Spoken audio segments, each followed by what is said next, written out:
Muito bem. Michel, seja bem-vindo. São Paulo aqui.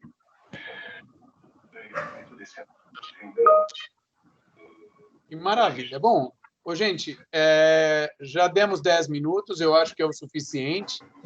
Em respeito aos que aqui chegaram na hora, eu acho que a gente pode começar os trabalhos de hoje, tá bom? Então, boa noite a todos. Para quem ainda não... Boa noite. Boa noite. Meu nome é Alexandre Nardi. Eu sou especialista em processamento e gestão de materiais e instrumentais da Universidade da Coruña, na Espanha, diretor executivo da FAME Tecnologia Médica. Quero dar boas-vindas a todos para o nosso webinar, em parceria com a Edlo Instrumentos Cirúrgicos, com o intuito de levar a educação permanente para todos os profissionais que trabalham no processamento de produtos para a saúde. Eu serei o moderador desse evento para facilitar a interação geral dos participantes durante a palestra de hoje. Hoje teremos um evento muito especial. Ele é interativo, onde serão respondidas perguntas enviadas previamente pelos próprios participantes referente ao tema: os cuidados no processamento de instrumentais para videocirurgia, segurança do paciente e durabilidade dos produtos. Serão abordados vários aspectos de grande relevância para o processo. Nossos encontros fazem parte de um conjunto de palestras ministradas sempre por profissionais da área, com experiência e capacitação para levar o que existe de mais moderno em boas práticas e normas legais, bem como evidências científicas para discussão com vocês, nossos convidados do setor. O objetivo maior é trocarmos experiências e melhorarmos a prática no reprocessamento de dispositivos médicos para oferecer segurança aos pacientes. Nossos convidados como palestrantes para a apresentação de hoje serão a enfermeira Jeane Aparecida Gonzalez Bronzatti, doutora em Ciências pela Escola de Enfermagem da Universidade de São Paulo, consultora técnica da FAME, e a senhora Lori Born, especialista em CME pela Sociedade Germânica de Esterilização e pela Universidade de Tübingen, Alemanha, que é assessora técnica da Edlo. Agradeço à equipe da Edlo, sem a qual esse evento não seria realizado, especialmente ao senhor Nilson Marchese, diretor executivo, e à senhora Sandra Junqueira, assessora de marketing. Durante o evento de hoje, utilizaremos a plataforma Menti para perguntas e respostas. Tudo muito simples, basta que vocês fiquem com os celulares de vocês a postos durante a apresentação. Seguindo o fluxo do processamento de produtos para a saúde, eu vou passar a palavra para a doutora Jeane, que vai responder a perguntas referentes à limpeza, e durante o processo do nosso evento, a gente vai seguir todo esse fluxo de processo até chegar no final, onde também a Lori vai estar presente, cada uma falando de uma fase do processamento. Tá bom? Espero que vocês se divirtam, aproveitem muito o evento de hoje. Eu vou estar aqui como moderador, qualquer pergunta pode ser feita pelo chat. Eu peço que todos os que não estiverem falando durante a apresentação fechem os seus microfones e mandem as suas dúvidas para mim. Todas pelo chat, que eu vou estar anotando. Caso aconteçam perguntas novas durante o evento, nós tivermos tempo. No final, a gente vai responder essas perguntas também. Tá bom? Desejo um ótimo evento a todos. Jeane, é com você. Muito obrigada, Alexandre. Por gentileza, me informa se meu som está bom. Está perfeito, Jeane. Está perfeito? Está ótimo. Muito obrigada a todos pela presença, muito obrigado pelo empenho em nos enviar as perguntas. Na verdade, não está acertando, mas... É claro que as perguntas, elas direcionam a apresentação, e é um grande prazer estar aqui hoje compartilhando da minha experiência, do meu conhecimento com todos vocês. Tá? Reforçando uma informação do Alexandre, eu gostaria de solicitar a todos os participantes que fechem os seus microfones para que não haja interferência na apresentação, tá? Porque se alguém ficar com o microfone aberto, todo mundo vai estar ouvindo o barulho de casa, tá? Então, muito obrigado. Nilson, você pode passar o primeiro slide, por gentileza? Nós vamos começar o evento, né, o webinar, com uma pergunta para vocês. Então, por gentileza, acessem a plataforma Mente no www.mente.com, direcione o celular, a câmera do celular para o slide, né? E aí você vai fazer a leitura desse QR Code, vai aparecer as opções para você responder de qual região do Brasil você está assistindo.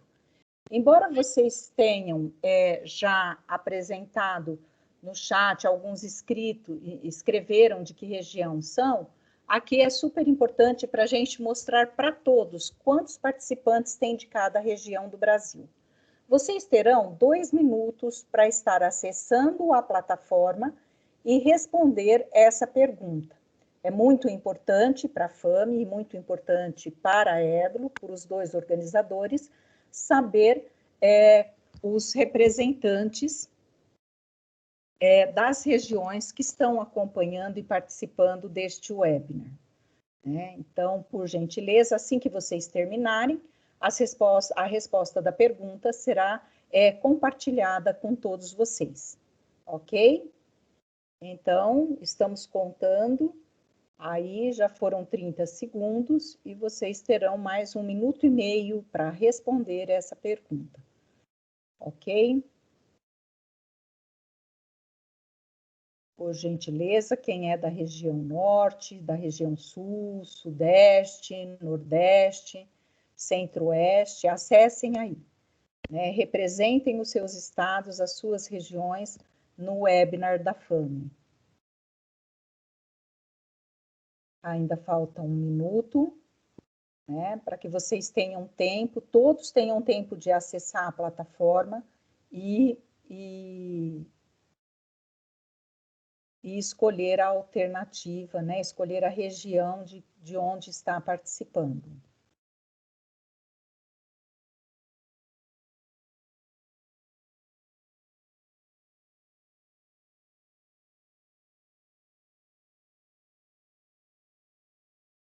Vamos lá, espero que todos estejam conseguindo acessar a plataforma. É bem fácil, tá? Não, assim que vocês acessarem, depois vocês não fecham, que durante o webinar terão outras perguntas, tá? Para que vocês possam participar junto com a gente, né? É uma dinâmica bastante interessante, em que vocês têm uma participação ativa e não uma participação passiva no webinar. Os 2 minutos já está terminando, e assim que o Nilson tiver as respostas, ele vai compartilhar na tela as respostas. Aí nós estamos com a resposta, tá? Nós temos 0% da região norte, região nordeste 8%, centro-oeste 4%, sudeste 75% e região sul 13%. Muito obrigado pela participação de vocês. Continuem com a plataforma Mente aberta, que nós teremos outras perguntas para a participação de vocês, tá? Então, agora vou pedir para o Nilson passar o próximo slide. E uma das perguntas, como o Alexandre falou, nós estamos respeitando o fluxo do processamento de produtos para a saúde, então nós vamos falar agora no primeiro momento sobre a limpeza, tá? E uma pergunta interessante que chegou até nós foi sobre o detergente alcalino. Então a pergunta é: o detergente alcalino é indicado na limpeza? Sim, o detergente alcalino de uso hospitalar é indicado para ser utilizado no processo de limpeza dos produtos para a saúde, tá? Então, dentro dos detergentes hospitalares utilizados, nós temos disponível comercialmente os detergentes enzimáticos, detergente alcalino, detergente neutro e detergente ácido, tá? Os mais utilizados no nosso país é o neutro, o alcalino e o enzimático, né? Então, o enzimático, ele é o mais utilizado, mas existem hospitais que optam pelo alcalino, certo? E aí, respondendo à pergunta, né, tendo o foco no detergente alcalino, não vou comentar sobre os demais, porque a pergunta se refere ao detergente alcalino. Existem alguns fatores, né, algumas variáveis que é preciso avaliar quando nós falamos em detergentes. Então, a primeira delas, em relação ao detergente alcalino, é importante a gente avaliar qual tipo de alcalino nós estamos utilizando. Se nós estamos utilizando um alcalino com pH abaixo de 8,5, considerado um alcalino leve, um alcalino moderado entre 11 e 8,5, ou seja, que ele tem o pH maior ou igual a 8,5, ou então um alcalino forte com um pH maior que 11, tá? Os detergentes alcalinos, quando eles são indicados para limpeza manual, quando ele é um alcalino leve, né? Então, para prevenir os riscos de acidente de trabalho, não é recomendado o uso do alcalino forte ou alcalino moderado como limpeza manual. Principalmente o alcalino forte, a indicação dele é a utilização só na limpeza automatizada. Então, ou na lavadora ultrassônica ou na lavadora termodesinfetadora.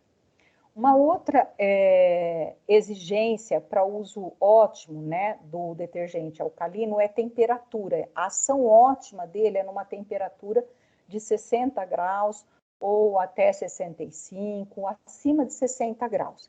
Então, se você tem uma ultrassônica que atinge essa temperatura, é possível utilizar. Se não, você só pode utilizar na lavadora termodesinfetadora, tá? E um outro critério para se utilizar o detergente alcalino é você atender às instruções de uso do fabricante dos instrumentais que você vai lavar, tá? Por quê? Porque alguns produtos, alguns materiais utilizados na fabricação dos instrumentais, na presença de detergente alcalino, podem sofrer alguns danos, né? Então, vamos supor, peças de alumínio ou peças aluminizadas, na presença do detergente alcalino, ela vai sofrer danos. Então, é sempre bom, na escolha do detergente, primeiro seguir as instruções de uso do fabricante. Segundo, verificar o tipo de limpeza que você vai realizar, se ela é manual ou automatizada. Para a limpeza manual, a gente dificilmente consegue manter a temperatura de 60 graus. Mesmo que você tenha uma água com a temperatura de 60 graus, na limpeza manual, a exposição da água no ambiente, né, ela faz a troca de temperatura, né, da água com o ambiente e você acaba não conseguindo ter essa temperatura de 60 graus, certo? Então, é preciso você avaliar todas essas questões para você realmente utilizar o detergente alcalino. Mas respondendo diretamente à pergunta, ele tem indicação sim para limpeza de produtos para saúde, tá? Mas tem que ser o detergente alcalino hospitalar, de uso hospitalar, tá bom? O próximo, Nilson, por gentileza. As outras duas perguntas é como garantir a limpeza dos clipadores e outras pinças não desmontáveis disponíveis no mercado. E como ter certeza na efetividade da lavagem dos instrumentais de lúmen menor que 5 milímetros, tá? Bom, eu não coloquei aqui, mas uma pinça que não é desmontável e ela é reutilizável por 10 usos, né? Tem inclusive pinças que têm indicação de uso até de 100 vezes e também não é desmontável, são as pinças robóticas, né? Então, assim, junto com clipadores, né, as pinças robóticas também não são desmontáveis. Mas falando de uma forma geral, do uso dos materiais de videocirurgia, as indicações de manuseio desse material no ponto de uso, que é dentro da sala de cirurgia, né? Então, durante a utilização desse material, faz parte das orientações e das dos ensinamentos durante o curso de instrumentação cirúrgica, que o instrumentador, ele faça a limpeza operatória desse material. Neste momento, a indicação é que seja utilizada uma água destilada estéril e não o soro fisiológico. As soluções fisiológicas, elas possuem na sua composição cloro e possuem sódio. E são duas substâncias que promovem a deterioração e a oxidação dos instrumentais cirúrgicos, inclusive de aço inoxidável. Então, nesse momento, durante o procedimento cirúrgico, o instrumentador, ele deve, assim que o cirurgião devolve o instrumental para ele, com uma compressa ou uma gaze umedecida em água destilada estéril, ele limpa o instrumental antes de retornar o instrumental no local de origem dele na mesa cirúrgica, tá? Então, isso são boas práticas de instrumentação cirúrgica, tá? Ao término da cirurgia, é importante, né, que todo o material que tenha lúmens, né, que seja possível injetar, então, no lúmen desse instrumental, água destilada estéril, ou então, já uma vez liberado a mesa de instrumental, que seja, então, injetado água potável. Ou seja, a mesa já pode ser contaminada, então aí eu posso injetar no lúmen a água potável. Muito bem, esse material, então, o próximo passo é encaminhá-lo ao processo de limpeza, à área de limpeza do Centro de Materiais e Esterilização. O indicado, o mais recomendado é que esse material não fique muito tempo exposto ao ar ambiente antes de ser encaminhado à Central de Materiais e Esterilização para limpeza. Então, que esse material ele seja umidificado ou que se utilize espumas umidificadoras comercialmente disponíveis no mercado, ou que seja coberto com uma compressa úmida, para evitar o ressecamento de qualquer resíduo de sujidade. A gente tem que pensar que, neste momento, a gente manter a sujidade, os resíduos de sujidade úmido, vai favorecer o processo de limpeza, tá? Então, esse material, ele chegando na área de limpeza do Centro de Materiais e Esterilização, a primeira coisa que nós precisamos verificar qual é o POP, o procedimento operacional de limpeza. Geralmente, no procedimento operacional de limpeza, alguns critérios na hora de elaboração devem ser considerados. Então, o primeiro deles é quais os tipos de energia que nós vamos utilizar neste processo, né? E uma das recomendações que existe é nós seguirmos o ciclo de Steiner, né? Então, ou seja, durante o processo de limpeza, eu preciso utilizar a energia térmica fornecida pela temperatura da água, seja nas lavadoras, ou seja, na limpeza manual. Então, eu preciso ter temperatura. Eu preciso ter ação de agentes químicos, né, que são os detergentes, e aí é importante eu utilizar uma água na temperatura de acordo com a recomendação do fabricante do detergente, de acordo com as instruções de uso do fabricante do detergente. Eu tenho que ter uma ação mecânica produzida ou pelo jato de vapor fluente, ou produzida pelas ondas ultrassônicas, ou produzida pelo jato, né, e pelo turbilhonamento de água da lavadora termodesinfectora, ou então pela própria fricção com as escovas ou esponjas. E o último fator é o tempo. O tempo de exposição deste instrumental, né, à ação do agente químico, à ação da temperatura da água, né, ao tempo de fricção ou o número de vezes de fricção, ao tempo de exposição ao jato de vapor fluente ou então o tempo de limpeza na lavadora ultrassônica ou na termodesinfetadora, tá? Então, isso são ações que podem garantir uma ação, um resultado eficaz do processo de limpeza, tá? Em seguida, após todo o processo de limpeza, a gente tem o processo de enxágue. né? E um fato interessante, que ontem, sendo banca examinadora de uma dissertação de mestrado, eu achei muito interessante que a candidata, ela recomendava, utilizava no POP, né, produzido durante a dissertação de mestrado dela, ela faz a recomendação de um enxágue também com fricção de escovas e esponjas nas pinças do sistema robótico, para que você, ainda durante o processo de enxágue, qualquer resíduo que ainda reste nos instrumentais, né, principalmente nos desmontáveis ou não desmontáveis, que você, durante o enxágue, ainda você tenha a possibilidade, a oportunidade de remover qualquer resíduo. Bem, uma vez o material lavado e enxaguado, ele então vai ser seco, nós vamos estar falando de secagem daqui um pouco, né? Mas o importante para você garantir que a sua limpeza e o seu enxágue foi eficaz, além da inspeção com lentes de aumento, lentes intensificadoras de imagem, ou então microscópios ou boroscópios, né, para visualização de lumes, que você utilize, então, o monitoramento através de testes de leitura rápida. Uma coisa importante da gente saber é que, comercialmente disponível, nós temos testes de leitura rápida para hemoglobina, proteína, carboidratos e ATP.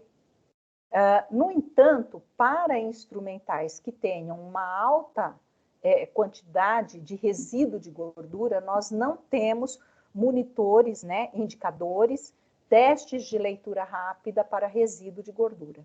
E o resíduo de gordura, né, e de vernix caseoso são resíduos extremamente complicados de retirar. Mas a gente sabe que no material de videocirurgia não se utiliza em cesárea, que é onde tem uma grande quantidade de vernix caseoso, e você vai ter uma maior quantidade de resíduo de gordura nos instrumentais utilizados nas videocirurgias para tratamento de obesidade. Então, nesses instrumentais, você tem que ter mais rigor na limpeza, você deve, então, utilizar uma temperatura maior na limpeza dessas pinças para que você fluidifique a gordura e efetivamente faça a remoção desse resíduo. Porque a gente não tem como monitorar. Nós não temos teste de leitura rápida para resíduo de gordura. Tá? Então, isso são formas de nós garantirmos uma limpeza adequada. Né? O próximo, por gentileza, Nilson. Agora, eu preciso que vocês acessem novamente a plataforma Mente, tá? Através do www.mente.com. Digitem o código 4634142 para responder esta pergunta. Vocês conhecem as instruções de uso do fabricante dos instrumentos de videocirurgia que vocês utilizam? Vocês terão 2 minutos para responder essa pergunta também, tá? Assim que vocês estiverem respondido, o Nilson, então, vai colocar a resposta da pergunta para vocês na tela. Tá? Então, por gentileza, é uma pergunta importante para que a gente possa fazer uma reflexão. Os próximos slides nós vamos estar comentando um pouquinho sobre instruções de uso, certo? Então, por gentileza, né, participem respondendo essa pergunta. É de extrema importância, tanto para a FAME quanto para a Edlo, enquanto fabricantes, conhecer o quanto os profissionais têm utilizado as instruções de uso ou qual é o tempo dos usuários dedicado ao conhecimento das instruções de uso dos fabricantes dos produtos que se utilizam em centros de materiais e esterilização, principalmente os instrumentais de videocirurgia, que é o tema do webinar de hoje, né? Então, já se passou 1 minuto, vocês têm aí mais uns 40 segundos para responder, né? E, em seguida, o Nilson já vai estar colocando na tela aí o resultado das respostas dessa pergunta, né? Como nós falamos, é um webinar interativo, vocês enviaram as perguntas de vocês para que nós nos fundamentássemos para responder durante o webinar, e essas perguntas que nós estamos fazendo para vocês aumenta essa interatividade, né? E é de extrema importância para os idealizadores deste evento. Agora, nós já demos os 2 minutos. Nilson, você tem as respostas? 45% não conhecem as instruções de uso do fabricante e 45% responderam que sim, que conhecem. Então, muito obrigado pela resposta, né? Agora nós vamos dar continuidade à apresentação. Vou pedir para o Nilson, então, passar o próximo slide. E aí é uma pergunta muito interessante, e eu gostei muito de ter a presença do Dr. Luiz Carlos, por conta até desta pergunta aqui, tá? Então, a pergunta, ela vem dizendo o seguinte: o equipamento de lavagem ultrassônica, de limpeza ultrassônica, é essencial para a limpeza de materiais de videocirurgia. Porém, algumas instituições não têm os equipamentos de ultrassônicos e realiza a limpeza com escovas, muitas vezes não adequadas. Qual a opinião de vocês em relação à fiscalização na CMS das instituições pelo Estado, pelo país e pelo mundo, tá?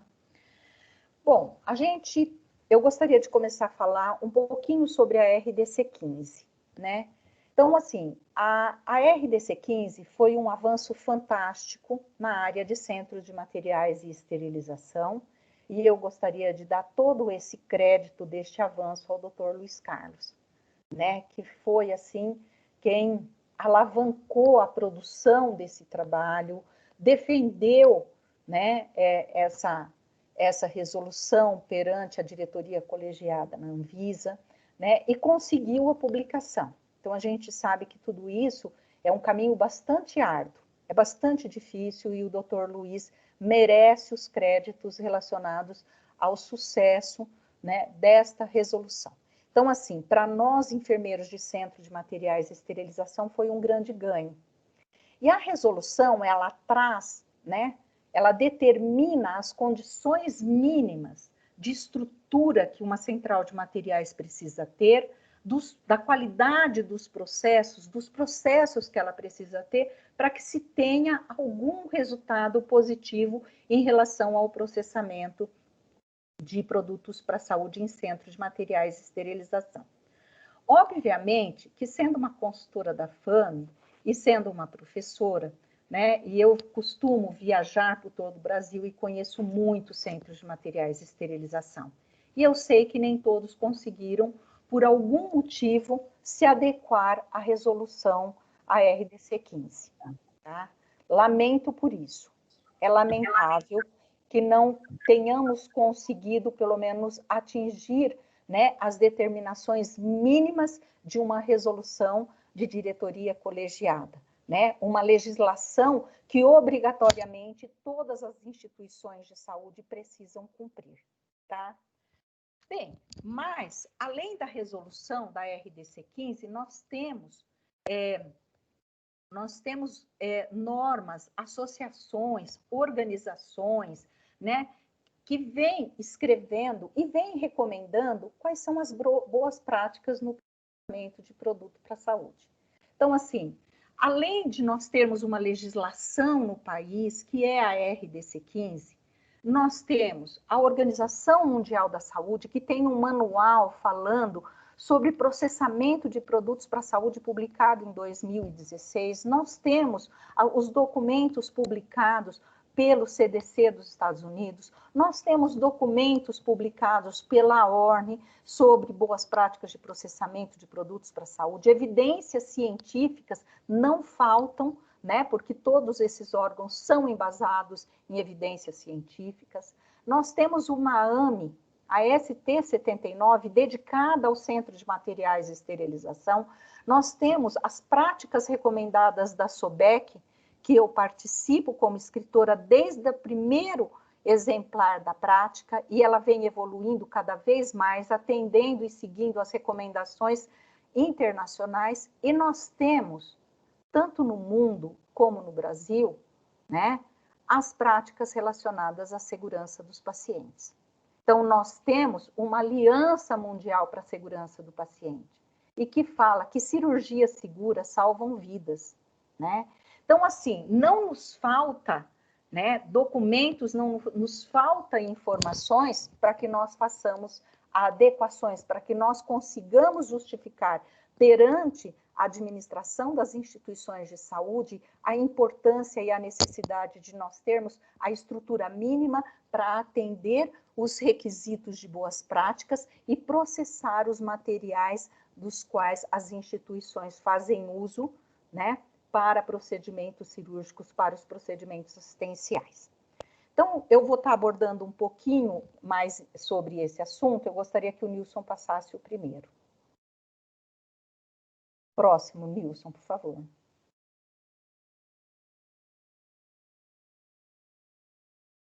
Bom, no final da resolução, né, eu realmente copiei esses 3 artigos, e uma coisa que ele vem trazendo, que é o seguinte: no artigo 12, ele fala que os serviços de saúde às empresas processadoras, abrangidos pela RDC 15, terão um prazo de 24 meses, contados a partir da sua data de publicação, no Diário Oficial, para promover as adequações necessárias, tá? Este prazo, ele venceu em 2014, tá? E nós estamos em 2020, já quase em transição para 2021. No artigo 113, ele vem dizendo que o descumprimento das disposições contidas nessa resolução e no regulamento por ela aprovado constitui infração sanitária nos termos da lei número 6.437, de 20 de agosto de 1977, sem prejuízo das responsabilidades civil, administrativas e penal cabíveis. Então, ela vem dizendo que o descumprimento da RDC 15 é uma infração sanitária. Então, respondendo à pergunta, para quem não tem uma lavadora ultrassônica e opera, utiliza instrumental de videocirurgia, essas instituições estão há simplesmente 6 anos cometendo uma infração sanitária, tá? E no artigo 114, ela fala que a resolução entrava em vigor na data de sua publicação e continua em vigor. Então, eu estou fazendo um trajeto para chamar as pessoas que têm dúvidas em relação a isso, para responder a pergunta, para que vocês façam uma reflexão junto comigo, tá? O próximo. E aí eu quero dizer para vocês que quem utiliza instrumentais canulados com lumen menor que 5 milímetros, quem utiliza material de videocirurgia, né? Quem realiza procedimentos de alta complexidade e tem materiais complexos para lavar e não tem uma lavadora ultrassônica, não utiliza boas práticas, tá? Eu gostaria de dizer que o resultado é esse, né? É a conclusão do meu doutorado, que diz, e vários artigos científicos dizendo o seguinte, que quem não limpa o material não consegue esterilizar, né? Então, ou seja, os micro-organismos, eles, durante o processo de esterilização, eles são protegidos pela matéria orgânica. E o resultado de um material não estéril é este tipo de material. Então, é a infecção de sítio cirúrgico. Então, nós vamos estar comprometendo, assim, a saúde dos pacientes que chegam, que buscam uma assistência, buscam a solução dos seus problemas nas instituições de saúde. O próximo. Por gentileza, Nilson. E só trazendo uma reportagem de um jornal aqui, é uma publicação de 2017, da Universidade Federal de Minas Gerais, é um trabalho independente da avaliação do trabalho, ele traz um resultado importante. Ele traz que em 2016, por dia, morriam dentro das instituições hospitalares 829 pacientes decorrente de falha dentro das instituições hospitalares. Então, respondendo à sua pergunta, eu não acho que nós devemos aguardar uma vigilância, tá, uma inspeção da vigilância sanitária, ser punido, né, por uma infração sanitária para que nós façamos a adequação. Nós temos profissionais com conhecimento em processamento de produtos para a saúde, profissionais com competência para justificar perante a administração das instituições de saúde a necessidade de se ter o mínimo de segurança, né, de se oferecer o mínimo de recursos para se oferecer mais segurança para os pacientes e evitar que a gente tenha uma estatística como essa. Afinal, nós somos profissionais de saúde, né, que somos formados para salvar vidas. Então, eu acho que essa é a reflexão, e eu não julgo que os profissionais, que os hospitais, que as centrais de materiais precisam ser inspecionadas pelas vigilâncias sanitárias do país ou do mundo para que a gente possa ter boas práticas. Né? O nosso conhecimento faz com que nós busquemos isso. O próximo, por gentileza, Nilson. Qual a forma eficaz para a limpeza dos instrumentais e a melhor forma de conservar sua vida útil? Primeiramente, tá, nós temos, então, uma norma da BNT, a NBR ISO 17664, que ela vem trazendo que os fabricantes de produtos para a saúde devem fornecer aos consumidores as instruções de uso dos produtos utilizados na assistência à saúde. Então, nós temos essa norma, né, fazendo esta recomendação para a gente. A partir das instruções de uso, passo próximo para mim, Nilson, que os fabricantes nos fornecem, nós devemos, então, validar essas instruções de uso através da elaboração e validação dos procedimentos operacionais padrão de limpeza e, em seguida, né, nós temos que fazer treinamentos, certo? E estar supervisionando o processo de limpeza dentro do centro de materiais. Lembrando que o processo de limpeza é a primeira e a mais importante etapa dentro do processamento. Então, assim, a partir das instruções de uso, eu valido essas instruções através da elaboração do meu POP, do treinamento do meu pessoal, para que eu tenha qualidade no processo de limpeza. O próximo, Nilson, por gentileza. Uma outra pergunta que chegou é qual outra opção para secagem desses instrumentais de pequenos lumens que não seja o ar comprimido. Bom, hoje, se você vai lavar, se ele é um material, um instrumental que tem um lumen pequeno, ou que ele tem uma certa complexidade, você precisa utilizar a lavadora ultrassônica, certo?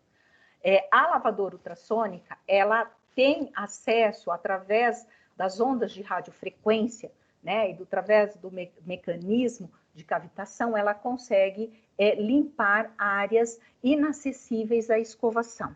E hoje já existem no mercado lavadoras ultrassônicas que fazem limpeza, enxágue e secagem com ar quente, né, e por um tempo de 15 minutos, certo?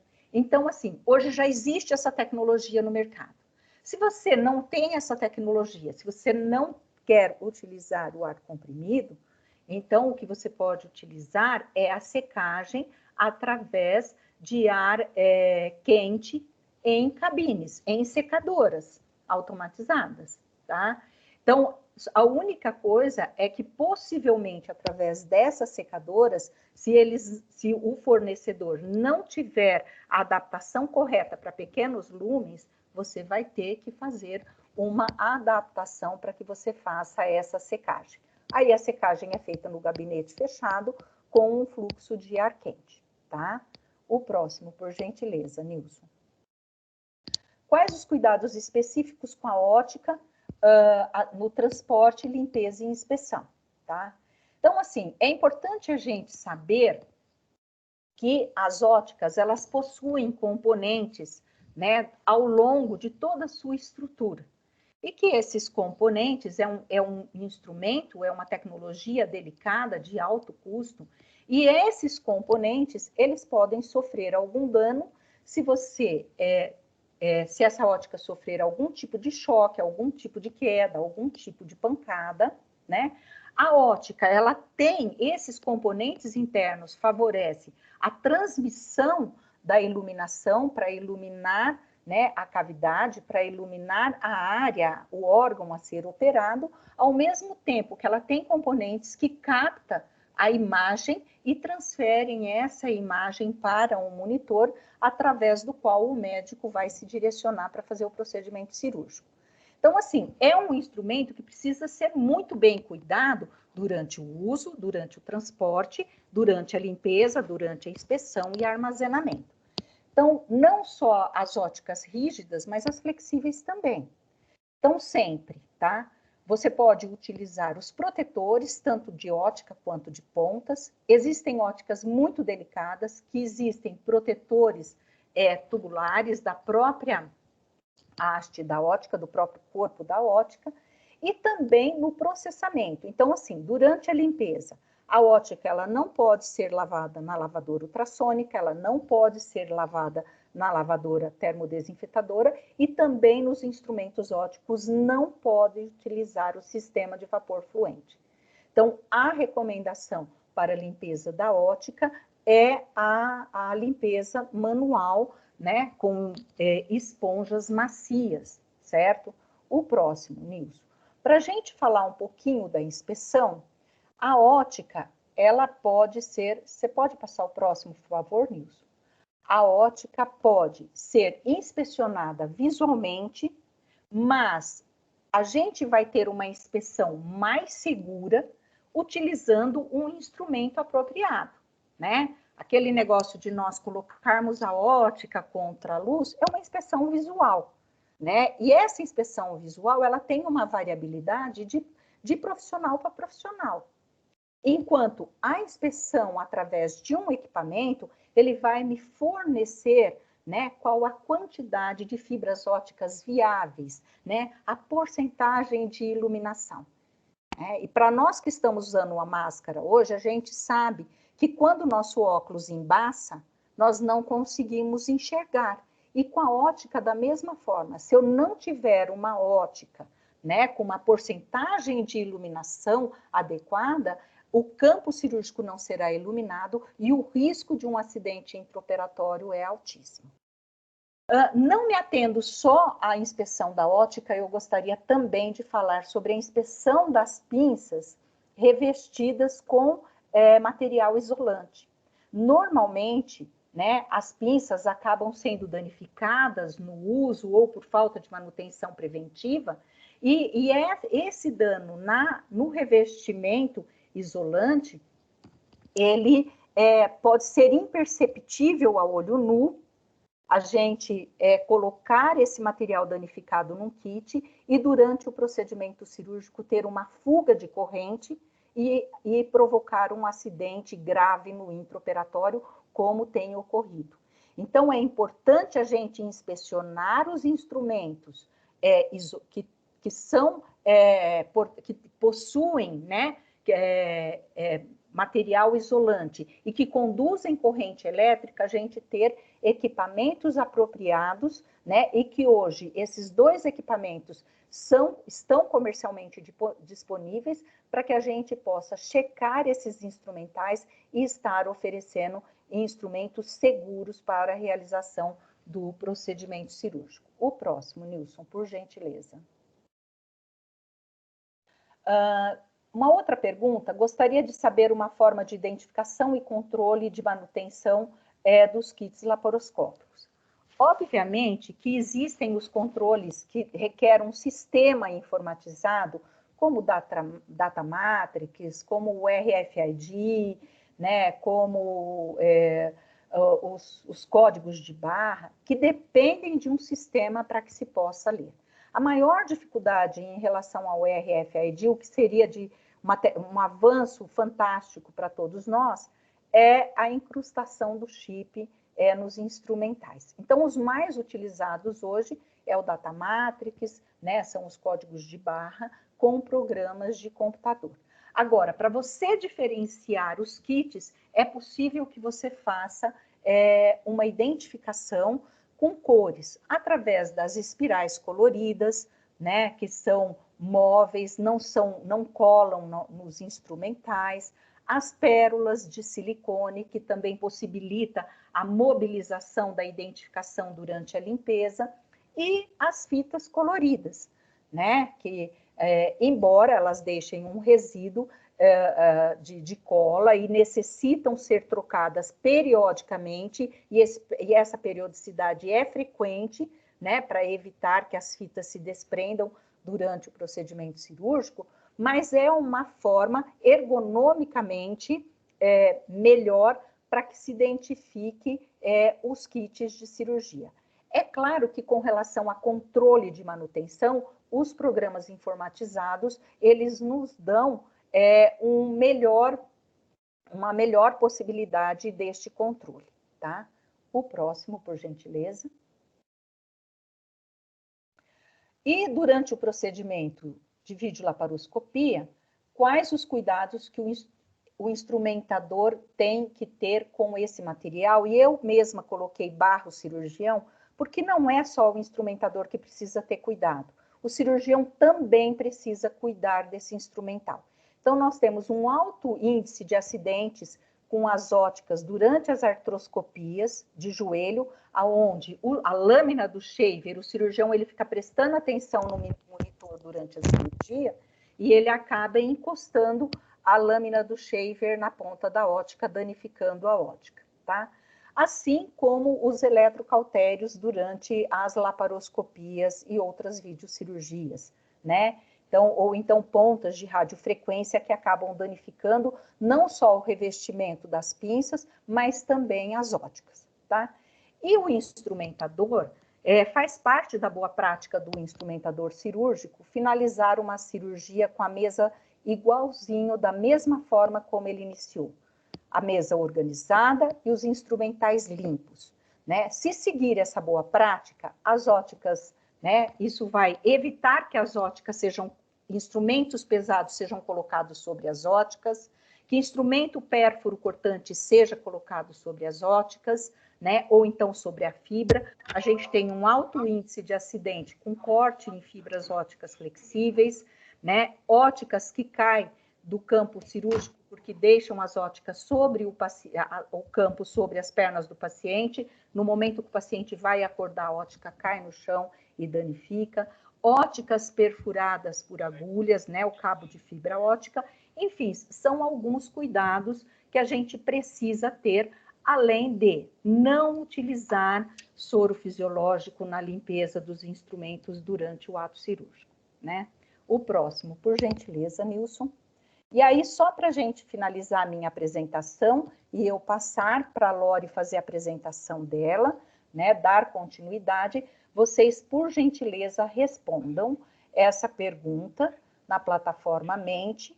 O POP do processamento dos instrumentos de videocirurgia da sua instituição segue as instruções de uso do fabricante? Então, acessem o código 847436 e respondam essa pergunta por gentileza, tá? Como eu falei demais, nós vamos diminuir um pouquinho o tempo aí. Vamos diminuir aí uns 30 segundos, tá, Nilson? Então, vamos lá, vocês vão respondendo. E assim que o Nilson tiver um número considerável de respostas, ele já vai estar, então, apresentando para vocês as respostas.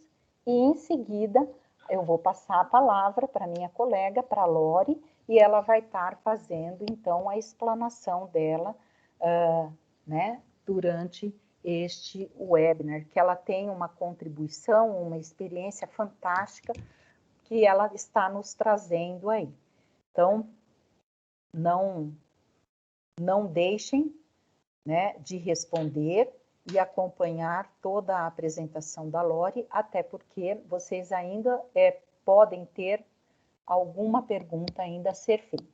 Então, nós temos que 63% dos participantes, né, o POP de limpeza dos materiais, né, do processamento dos materiais de videocirurgia, são seguem as instruções de uso e 40% não.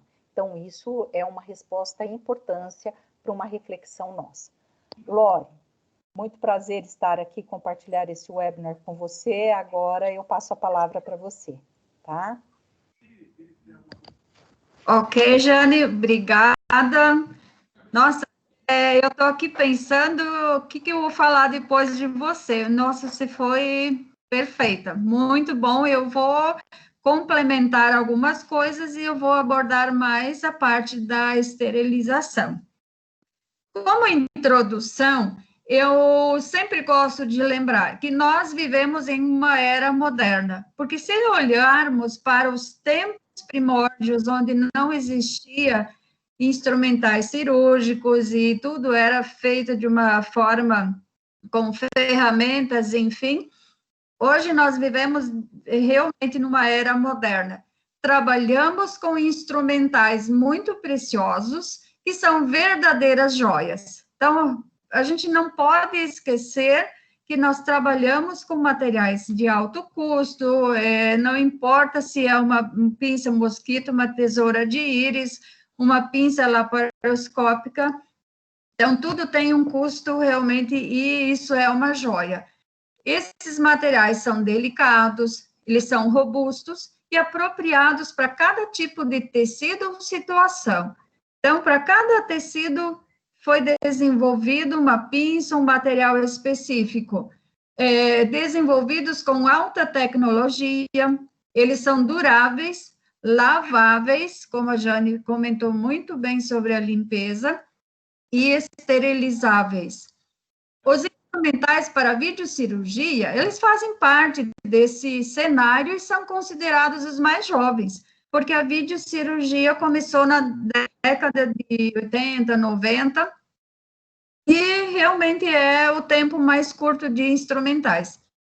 Requerem cuidados especiais, porém perfeitamente tratáveis em nossa central de materiais. Então, não é nada que precisa de algum serviço especial para tratar esses materiais. O que precisa é o treinamento, a capacitação para o manuseio e o cuidado com cada material, com esses materiais que eles são mais delicados que os convencionais. Próximo, Nilson. Aqui eu trouxe algumas imagens, essas imagens são de materiais que, na verdade, não foram cuidados como deveria. Então, isso daqui é a empunhadura de uma pinça, é uma aparência externa. Se no externo está realmente alterado, com manchas, será que a gente consegue imaginar como está na parte interna? Então, o cuidado inicia na sala cirúrgica, no manuseio pelos instrumentadores. Jane comentou pelos cirurgiões, e realmente é verdade, os cirurgiões também têm uma importante contribuição na manutenção dos instrumentais, se manuseados corretamente. É muito comum que os instrumentais serem limpos no transoperatório com compressa umedecida com soro fisiológico. Jane já colocou. Eu gostaria de reforçar que o recomendado realmente é uma água destilada estéril, porque o soro fisiológico, ele causa danos e muitas vezes irreversíveis nos instrumentais.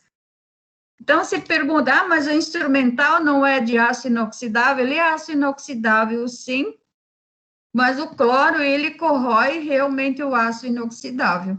Então, a utilização, um outro ponto importante, a utilização de água adequada e limpeza adequada prolongam a vida útil desses instrumentais. Isso não tenham dúvidas, porque isso realmente é tratar a joia como deveria e como deve ser tratada. Próximo, Nilson. Aqui a gente vê a articulação de uma empunhadura, Isso dali é a parte rosqueada, onde ela faz o movimento da articulação. Então, aí a gente vê que ela está bastante oxidada. Então, essa oxidação ocorre por aplicação de agentes agressivos externos. Então, não é algo que vem do material, e sim realmente um soro fisiológico, uma água de má qualidade, ou uma limpeza inadequada. Então, algo nesse sentido, e realmente ficou com esse aspecto. Mais uma vez eu falo e pergunto, se a parte externa está com esse aspecto, nós conseguimos imaginar como está a parte interna das pinças da videocirurgia e aquelas articulaçõezinhas, aquelas roscas fininhas que tem na ponta? Próximo, Nilson. Então, aqui, a gente tem mais imagens de material do aspecto externo, e na segunda imagem, é uma pinça que realmente ela quebrou, porque com a oxidação e a sujidade que tem na articulação dela, forçou provavelmente na abertura, e aí realmente o material quebrou. Esses materiais a gente recebe na assistência técnica, e às vezes esses materiais não têm conserto. Então, realmente precisa fazer a reposição desse material com um novo.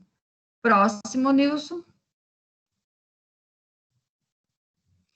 Aqui temos uma visão mais clara. Então, ali no meio está marcada a parte articulada da pinça e aquela rosca onde faz a união das duas peças da pinça. Então, ele está totalmente oxidado. Essa oxidação, ela não acontece de um procedimento para o outro ou de um dia para o outro.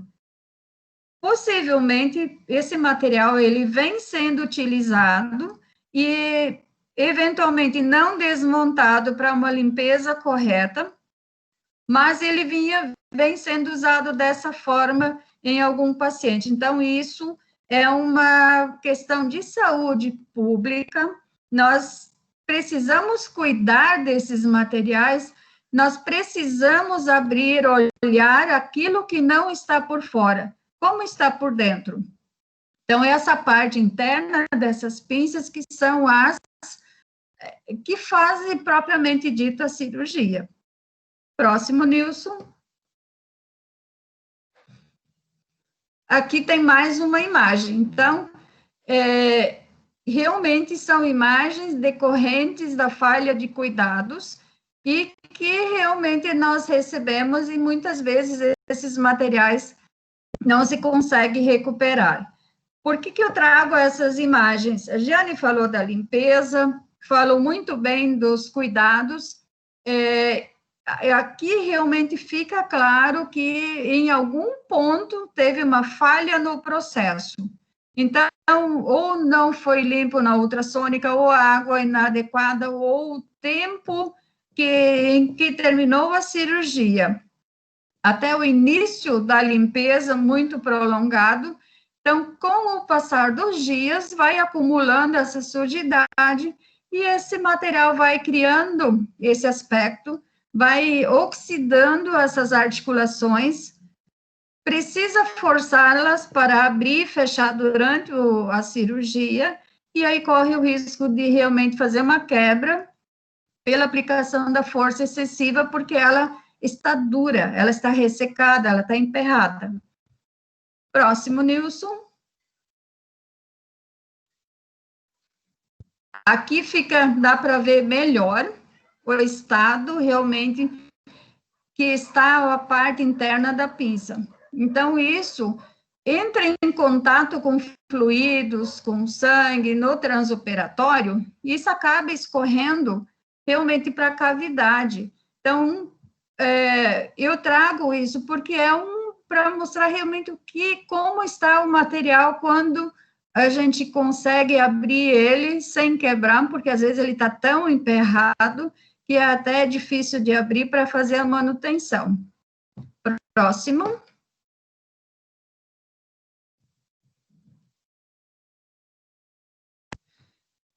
Então, eu trouxe essas imagens para a gente entender um pouquinho e para complementar também a questão, a parte da limpeza que a Giane abordou. E agora eu trago as perguntas e respostas que chegaram para a gente. Tem algumas que com uma já responde a outra, mas quando isso acontece, eu vou comentar, mas é para a gente não deixar de responder a pergunta de ninguém, porque elas são todas importantes, todas têm um aprendizado muito grande para todas nós. Então, a pergunta é, se mudar o ciclo dos materiais, um exemplo, um esterilizado em autoclave de vapor, e mudar para peróxido, qual a possibilidade de danificar o material? Então, essa mudança do vapor para o peróxido não danifica os materiais. Então, o processo em baixa temperatura agride menos o instrumental, de modo geral, pelo fato do estresse ser menor. No vapor, a temperatura é alta e a pressão positiva, e no peróxido, a temperatura é baixa e a pressão é negativa. Então, é um processo exatamente inverso. O ciclo de vapor mais correto é 134 graus por, no máximo, 5 minutos. Então, esse é o recomendado para esterilização do material de videolaparoscopia. Então, já coloquei aqui para complementar. A outra pergunta é, a caixa de vídeo deve ser processada em 121 graus? Nossa recomendação, e pela minha experiência de intra-hospitalar e também o que eu busquei fora, não recomendamos esse ciclo para esterilização do material. Nessa temperatura, o tempo de exposição ao calor é muito longa. Então, o material ele fica muito tempo nessa temperatura, embora ela sendo um pouco mais baixa.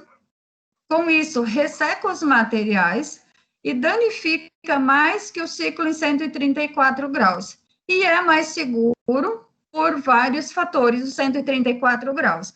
Então, 121 graus, ele danifica realmente mais os materiais no passar do tempo, como 134 graus por 5 minutos. Próximo. Se mudar o ciclo de materiais. Não. Próximo, Nilson. Isso. O quanto a alternância no tipo de esterilização do instrumental compromete a vida útil do mesmo. Quando existe uma alternância frequente, não é muito recomendado por alguns fatores. O ideal é não alternar como rotina. Agora, se forem casos esporádicos ou uma situação de necessidade, não há problema nenhum nos materiais da videocirurgia, sempre lembrando que cada método tem seus parâmetros diferentes. Então, conhecendo os parâmetros do seu equipamento, você tendo um material lavado, limpo, até porque não se esteriliza material que não se consegue limpar, não existe sujeira estéril, então, realmente, não tem problema algum você fazer essa troca, porém, quando ela é esporádica. A outra pergunta, eu acho essas perguntas todas muito, muito, muito boas, é uma parte, assim, de extrema importância para a vida dos instrumentais da videocirurgia.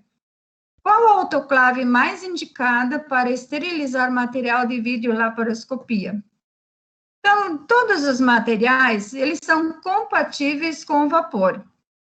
Então, a autoclave por vapor são as mais utilizadas e os materiais que temos no mercado e nas nossas instituições são compatíveis para esse método. Inclusive, hoje, as óticas que nós temos no mercado são todas autoclaváveis. Antigamente, as óticas a gente não podia autoclavar, ou existia aquela recomendação de fazer no ciclo 121 graus, só que hoje esse ciclo 121 graus, ele praticamente não é mais usado por algumas questões, e o 134 graus, ele é compatível, as óticas, inclusive, são fabricadas com tolerância para essa temperatura. Então, não existe mais aquela preocupação. Quando temos as alternativas em baixa temperatura, podem ser utilizadas, pois o estresse ou agressão instrumental é menor. Então, tem instituições que têm equipamentos em baixa temperatura que fazem a esterilização dos materiais de videocirurgia em baixa temperatura. Seguramente, a agressão dos parâmetros físicos, que é a alta temperatura, a pressão, a umidade, eles não agridem tanto os instrumentais a longo prazo. Então, não é algo que acontece, por exemplo, em 2, 3 ciclos, 1 mês de uso. Então, a gente sempre fala a longo prazo. É importante também atentar para uma agressão, para uma possível agressão química. O equipamento precisa estar muito bem calibrado, precisa estar funcionando muito bem, e se ter a certeza que não tem nenhum resíduo químico. Isso é realmente em relação aos métodos em baixa temperatura, porque eles são métodos químico-físicos. Próximo, por favor, Nilson.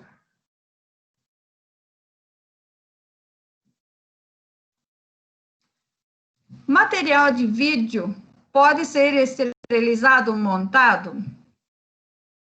A nossa recomendação, eu digo não, por alguns fatores.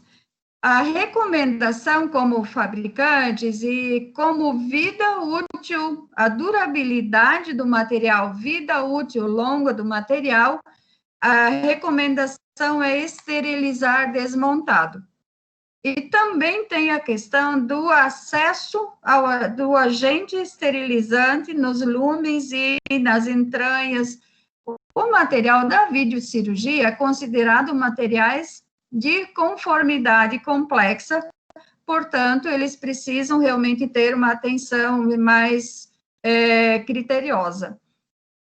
Então, a recomendação realmente é esterilizar desmontados, porque durante o ciclo de esterilização, alta temperatura, no vapor, acontece a microdilatação dos materiais. Isso é físico, isso acontece com todos os ciclos, todos os materiais. Então, existe aquela microdilatação. Quando vai fazer o resfriamento da carga, o material vai resfriando também e volta para o seu estado normal. Quando ele está montado, ele faz aquela dilatação, que é micro, e ninguém percebe, a gente não consegue perceber isso. Só que quando vai fazer o resfriamento, se ele está montado de forma incorreta ou mesmo correta, mas ele não consegue voltar para o estado normal dele.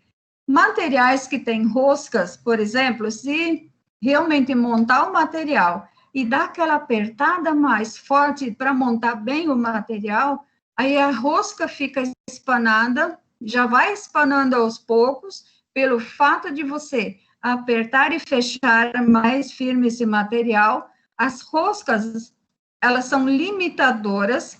No momento que você roceou o material, chegou no final da rosca, é porque ele está montado. Agora, se forçar um pouco e se esterilizar montado, então as chances realmente da gente danificar o material são maiores. A segunda pergunta que está aqui também é em relação a materiais montados, então já ficou respondida com a primeira. A outra pergunta é: a borracha de aspiração também precisa ser esterilizada? Se não utilizar a de uso único, se é silicone, que algumas instituições ainda usam, sim, precisa ser esterilizada, porque ela vai estar lá no campo cirúrgico. Então, não tem como ter algum material, qualquer que seja, no campo cirúrgico, na mesa cirúrgica, no paciente, sem ser esterilizado.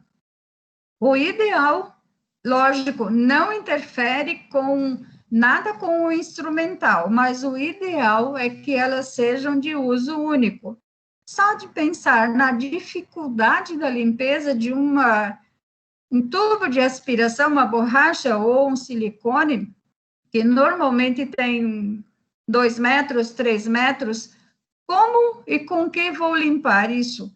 E qual a segurança que eu tenho na limpeza desta borracha de aspiração com o tamanho que ela tem? Próximo, por favor.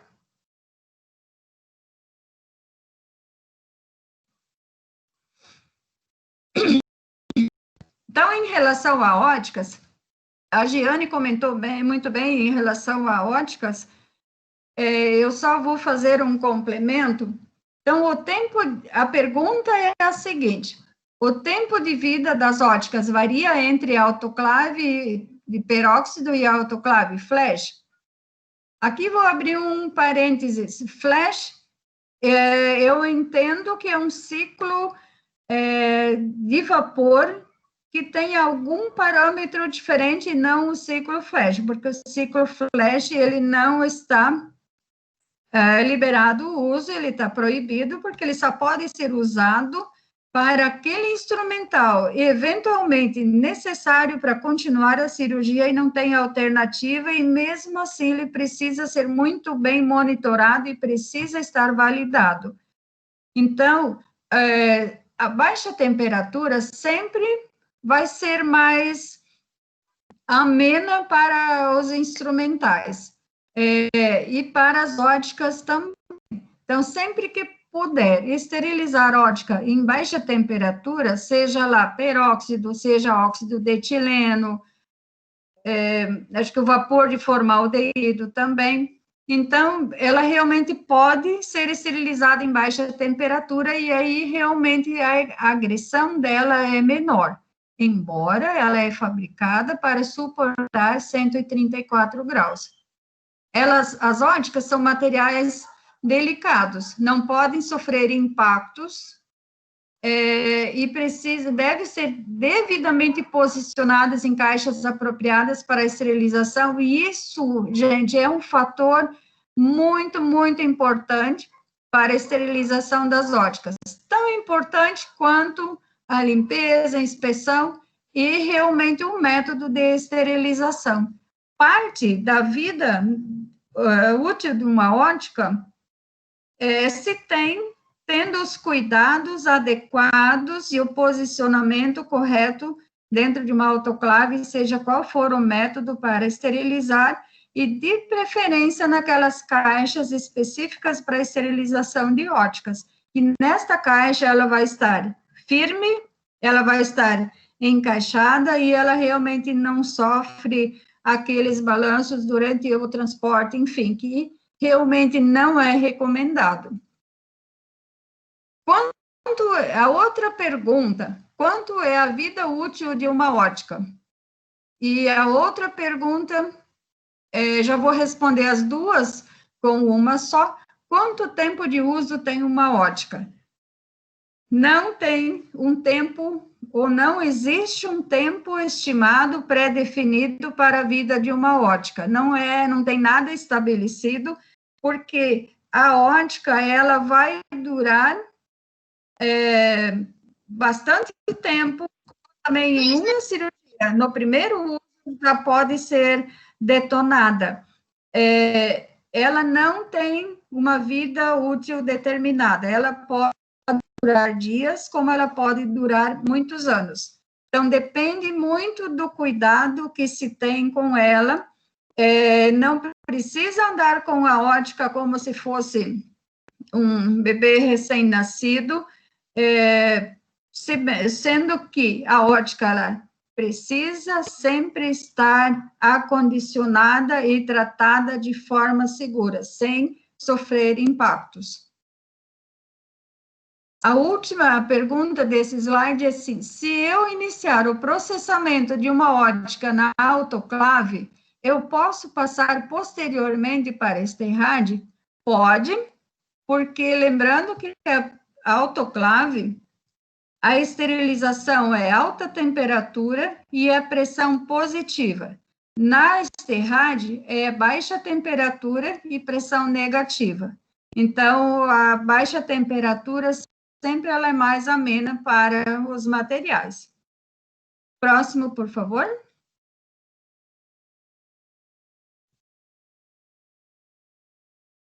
A outra pergunta: a ótica, uma vez reprocessada a vapor, depois pode ser reprocessada no óxido de etileno, que o óxido de etileno é outro método de esterilização, e ele também é a baixa temperatura e baixa pressão atmosférica. Então, ela pode, sim, passar a ser esterilizada em óxido de etileno, porque, lembrando que os métodos a baixa temperatura são compatíveis e danificam menos que a alta temperatura. A outra pergunta: cuidados que devemos ter com ótica e qual o melhor método de esterilização, vapor ou peróxido? Um pouco antes, a gente já comentou sobre as esterilizações, e o que eu diria em relação a cuidados? A Jane falou bastante dos cuidados da ótica, eu só vou fazer um pequeno complemento aqui. Então, o cuidado na limpeza é lavar separadamente, nunca colocar em lavadora ultrassônica, não colocar em recipientes com desnível, que ela fica batendo nas bordas, ou colocar peso sobre as mesmas, não usar material abrasivo na limpeza, Jane falou de usar uma esponja macia, esterilizar dentro da caixa específica para óticas.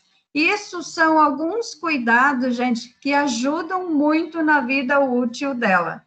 Então, uma pergunta, na verdade, complementa a outra e a resposta também. Então, esses cuidados, gente, a gente nunca pode esquecer e isso faz a ótica durar mais. Próximo, por favor. Quais os cuidados específicos com ótica, como lavar, como inspecionar e como esterilizar? Então, a Giane falou muito dessa parte, então eu só vou passar rapidinho essa questão da limpeza e cuidados, mas sempre lembrando, é um complemento.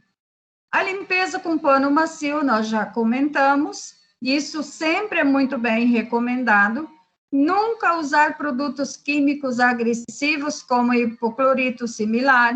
Então, isso realmente vai danificar a ótica, não vai ter condições de reparar.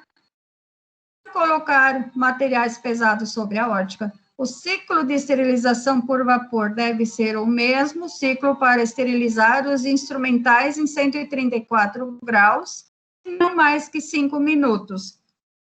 Por que eu coloco isso? Porque muitas vezes eu ainda vejo em instituições que tem um ciclo especial para óticas. Quando a gente vai ver os parâmetros desses ciclos, esse parâmetro é 134 graus, 8 minutos. E a esterilização dos outros instrumentais é 134 graus, 5 minutos. Então, 8 minutos é muito, não precisa. É 5 minutos.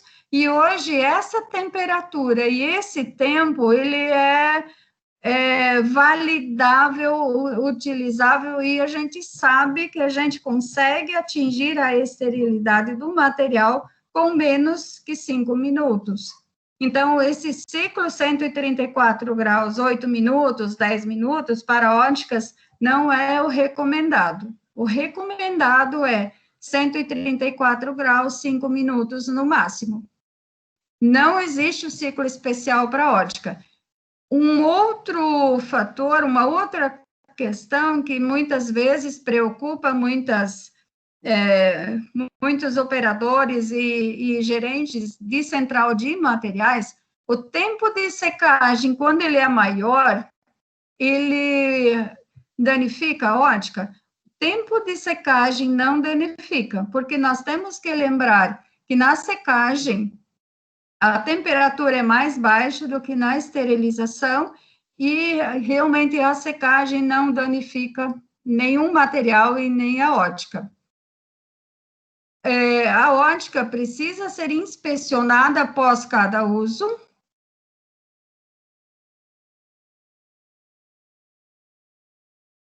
Precisa ser inspecionada após cada uso, deu uma pequena falha técnica.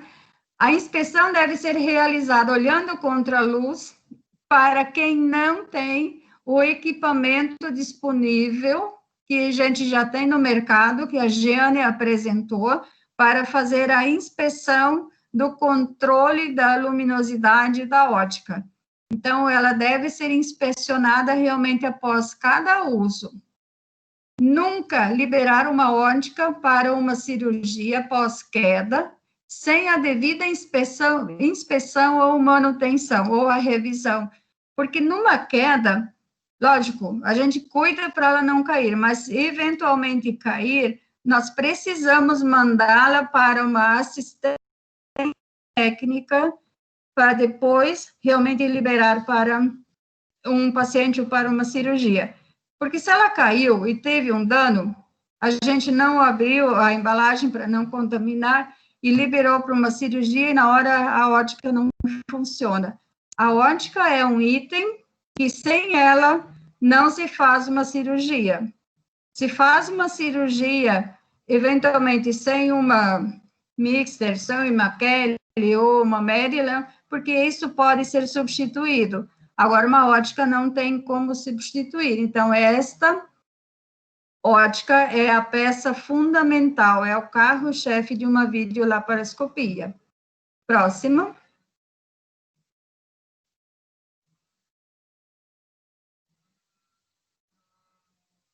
Próximo, por favor. Isso. Quando posso fazer a lubrificação do instrumental? Posso mergulhar a pinça toda ou só a ponta? A recomendação para a lubrificação do instrumental é após cada uso. Então, isso mantém as articulações leves e livres e evita quebras, porque não precisa forçar a pinça para ela abrir ou fechar. Então, realmente faz uma diferença muito grande na vida útil de cada pinça. Não necessita mergulhar a pinça toda. Então, quem usa o lubrificante naquele borrifador, pode borrifar o lubrificante só na ponta. Eu vou mostrar aqui, espero que dê para ver bem. Só na ponta, esta parte aqui, que é importante lubrificar. Então, dá umas 2 ou 3 borrifadas do lubrificante aqui, abre e fecha a pinça, para espalhar bem o lubrificante, e é o suficiente.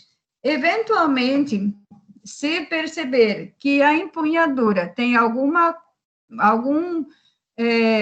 que está mais dura, pode eventualmente colocar um pingo de um lubrificante ali.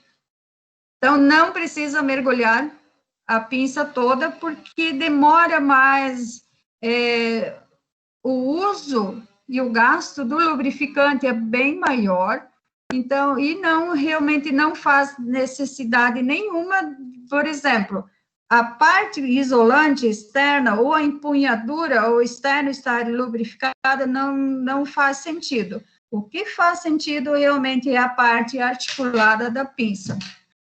Sempre lembrando que o lubrificante deve ter como característica fundamental ser hidropenetrante e não pode ser residual. Então, ele não pode ser pegajoso, ele não pode ser, por exemplo, vaselina, o óleo de silicone não é recomendado, porque ele forma uma capa, porque você pinga ele, lubrifica o ponto da pinça. Durante a esterilização, ele fluidifica. Quando esfria o material, ele também esfria e forma uma película entre as articulações. E com o passar dos dias, realmente o material vai ficar muito enrijecido Aí a gente precisa entrar com um produto para remover esse lubrificante enrijecido, que é o silicone, para depois poder usar a pinça de novo. Outra pergunta, durante o procedimento videolaparoscopia, quais os cuidados que o instrumentador tem que ter com esse material? Já essa pergunta, mas realmente eu só gostaria de complementar de novo e frisar de novo, não usar o soro fisiológico para limpar as pinças no operatório, tá? Sempre é bom verificar a correta montagem, porque o material, ele sendo esterilizado, desmontado, quem monta ele é o instrumentador, não tentar forçar o fechamento das roscas, porque como as roscas, elas são limitadoras, então você vai rosqueando, quando chegou no final, a pinça está devidamente montada, verificar a integridade da parte isolante, a Jane comentou, mas realmente é muito importante, para não correr o risco de fuga da corrente e evitar queimaduras no paciente. Se aquela capa preta estiver furada ou trincada, deve ser substituída e essa pinça não pode ser utilizada, porque se tiver fuga de corrente e tiver contato com metal, aí pode fazer uma queimadura realmente no paciente. Então, isso é um cuidado da pinça para a gente não ter realmente um outro risco, um outro problema. Próximo.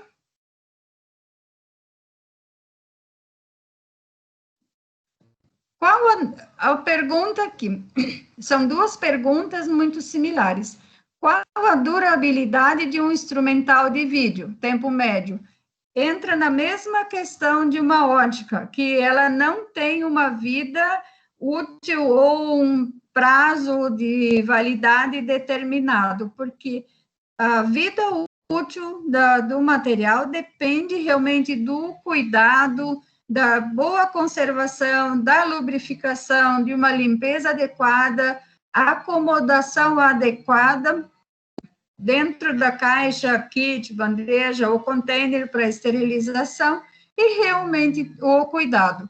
Então, isso faz com que o material dure anos e não realmente ele não danifica rápido. Outra pergunta é muito parecida, mas ela tem um pouquinho mais questões. Existe limite de tempo para o uso do instrumental permanente, considerando os processos de esterilização por autoclavagem a vapor saturado 134 graus? Existe algum critério de avaliação além dos danos visíveis? Então, não tem limite de tempo de uso desse material, e os critérios de avaliação realmente a avaliação realmente da aparência do material, da integridade, da funcionalidade do material. Então, não adianta ele estar bonito, mas se de repente ele não pinça, não funciona, não prende um tecido, ou se a tesoura não cortar, então, realmente ali é um ponto que deve ser feita a manutenção do material.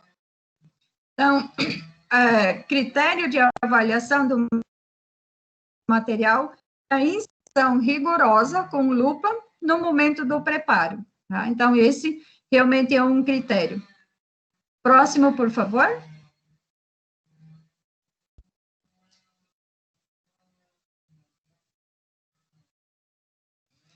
Eu trouxe essa tabela, ela porque nós falamos bastante de limpeza, nós falamos bastante de conservação, nós falamos bastante da inspeção, da esterilização, enfim.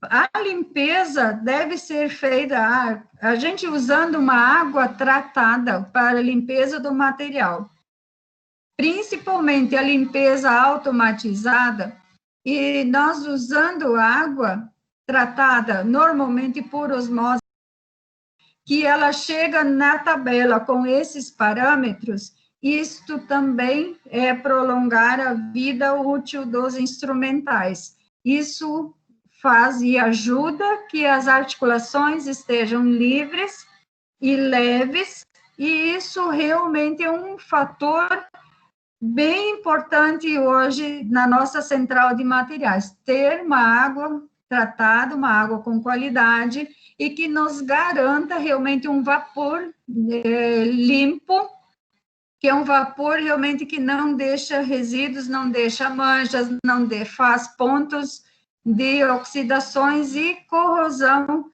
quando a água tem muito cloro, e aí o cloro faz corrosões no aço. Então, a qualidade da água é muito importante para tudo isso que nós conversamos até agora. Próximo, por favor.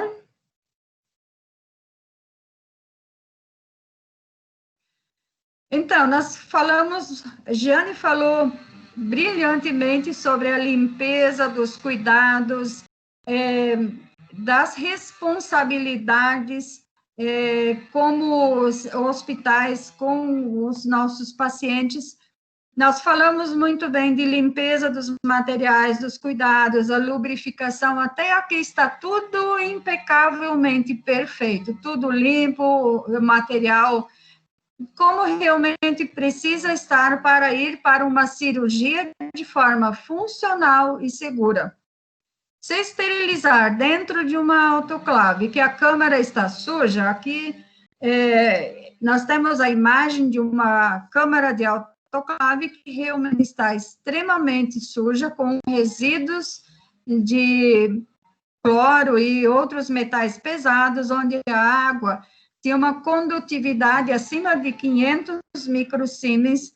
Então, se colocar um material impecavelmente limpo, uma embalagem impecavelmente limpa, dentro de uma autoclave, com essas condições, como nós vamos tirar o material?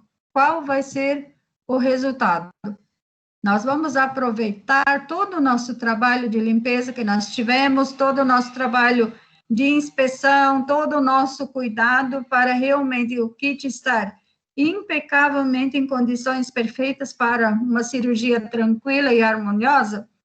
Seguramente não, que com uma autoclave, qualquer uma que for, que estiver com a câmara, nesse estado, realmente nós não vamos ter o resultado que nós esperamos dos nossos materiais. Próximo, acho que acabou.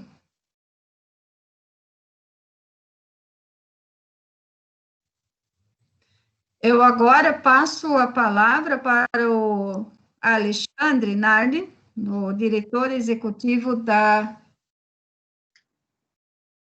Ai, desculpa, eu errei, tem mais uma. Vamos continuar. Não, Mari, acabou mesmo. É comigo mesmo. Essas aqui foram as perguntas que foram feitas durante a apresentação, tá certinho? Ai, então tá bom, Alexandre, não estava tão errada. Então, passo a palavra para você, excelentíssimo Alexandre. Tá tudo perfeito. Eu quero agradecer a Jeane e a você pela apresentação. Foram 2 horas de aprendizado maciço aqui.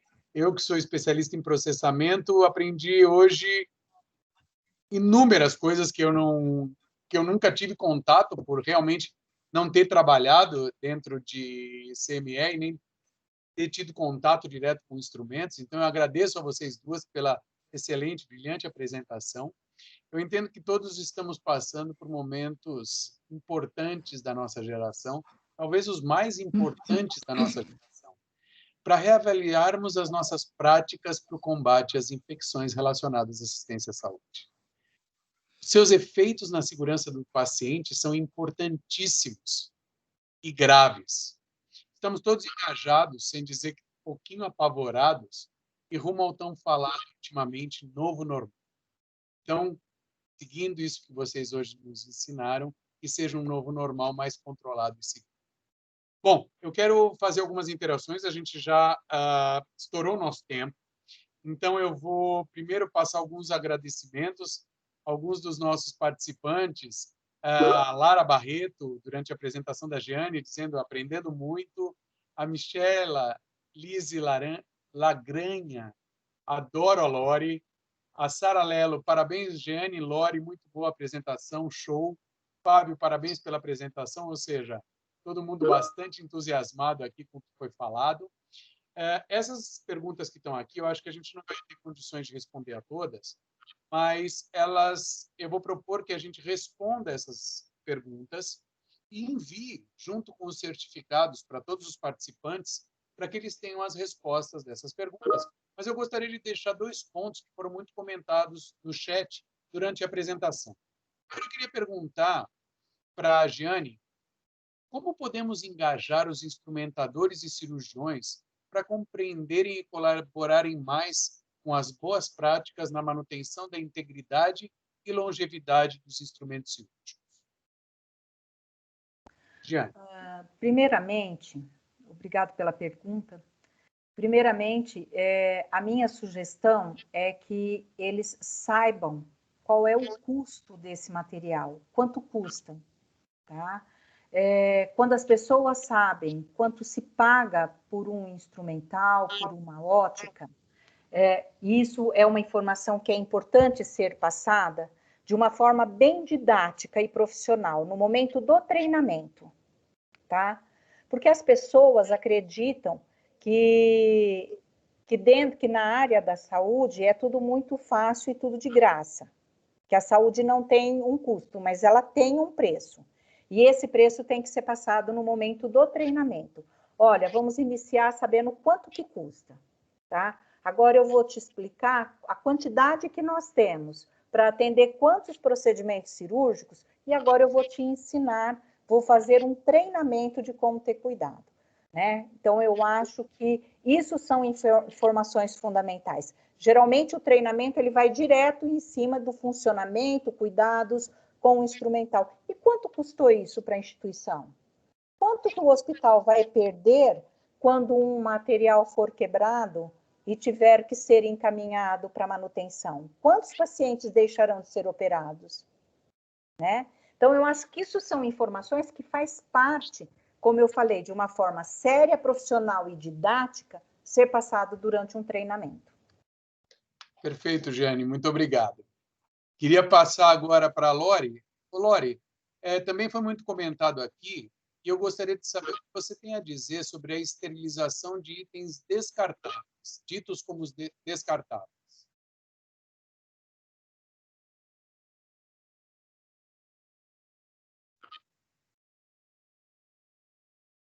Lori? Pode repetir, por favor, que falhou um pouquinho, Alexandre. Claro.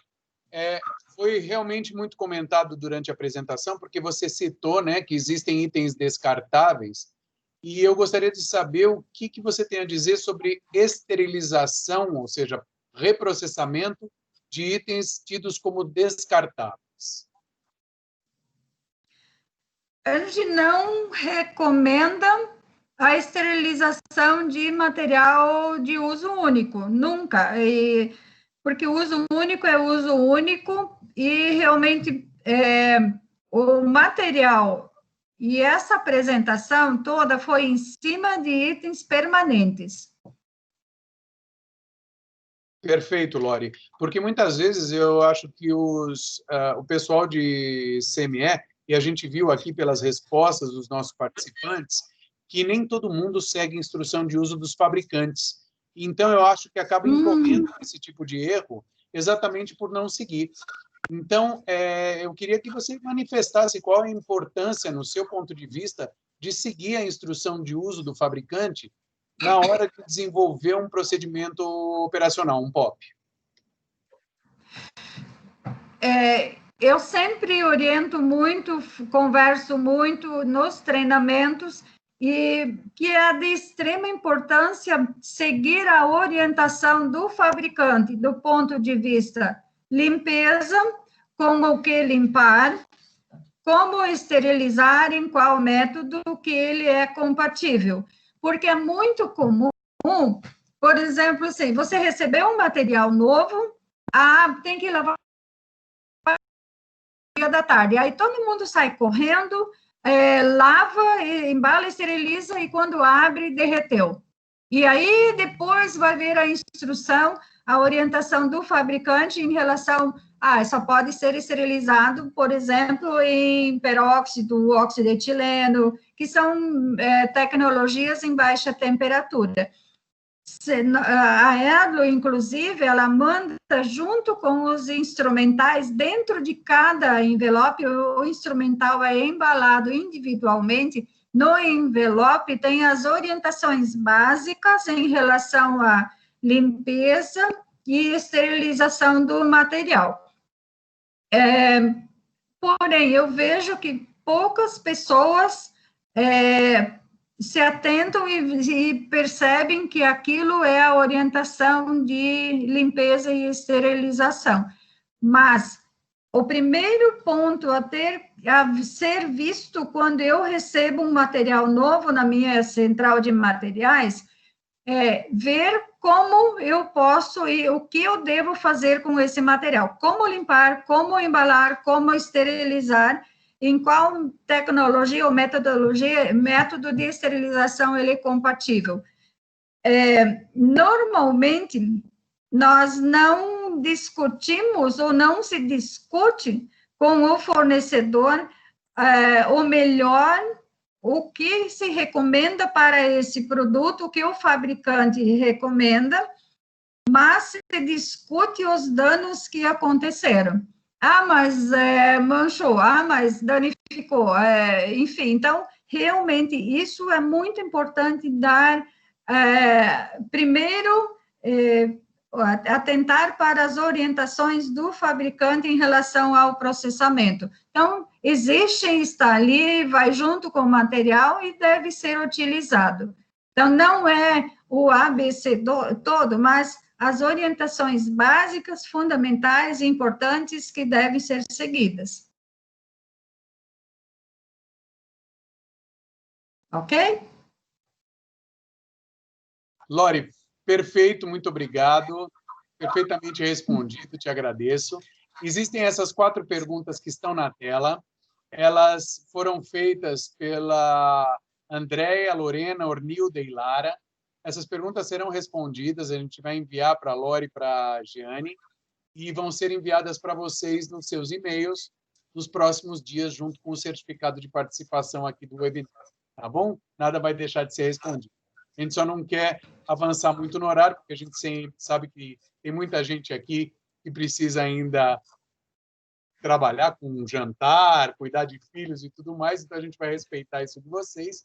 Eu só quero agradecer a Jeane e a Lori pela excelente apresentação, ao Nilson Marquesi pela parceria de décadas da Edlo com a FAME, e especialmente a vocês que enviaram perguntas e participaram valiosamente aqui durante essa noite. Nós estamos com a saúde e, para isso, manteremos esse canal aberto com webinars mensais que serão comunicados a todos com antecedência. E esse convite que vocês vão receber podem ser encaminhados a todos os seus contatos que possam ser beneficiados desse conteúdo. Vocês podem também acessar os nossos sites e redes sociais para maiores informações sobre o Programa de Educação Permanente da FAME Tecnologia Médica e Edlo Instrumentos Cirúrgicos. Aproveitem para curtir as nossas páginas, para receberem esses avisos e conteúdos também pelas redes sociais. Os participantes desse webinar receberão a apresentação integral de hoje, juntamente com a pesquisa de opinião, de onde tiraremos sugestões para a melhoria contínua do nosso trabalho e o certificado de participação. Eu desejo a todos uma boa noite e espero vê-los aqui novamente. Grande abraço e meu muito obrigado. Boa noite. Boa noite. Obrigado, Lória. Obrigada, Alexandre. Boa noite. Foi um prazer compartilhar. Obrigada. Tá? Obrigado, Jeane. Obrigado. Obrigada, Jeane. Obrigada a todos. Obrigado, gente. Uma boa noite a vocês. Jeane, obrigado pelas palavras dedicadas. Um beijo grande. Saudade, doutor Luiz. Ó, coraçãozinho para você. Amém. Ui, se cuida, hein? Estou aqui, está cuidando. Beijo grande para todo mundo. Obrigado, Luiz. Obrigado. Tchau. Obrigada, beijo.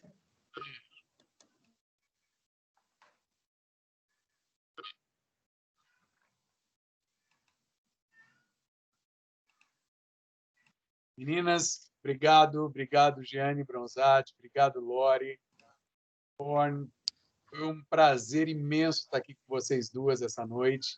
Eu me diverti horrores, aprendi um monte de coisas, acho que as discussões foram incríveis e eu espero que a gente tenha a oportunidade de estar fazendo isso de novo. E espero que, pessoalmente, né, com todo mundo presente, mas eu tenho certeza que essa ferramenta de webinar ela acaba levando conhecimento a lugares que a gente, de repente, presencialmente não conseguiria estar. Então, meu coração, Lori, meu coração, Giane, foi uma experiência incrível. Muito obrigado a vocês duas, viu? Até a próxima. Obrigada, Alexandre. Obrigada. Grande abraço. Tá?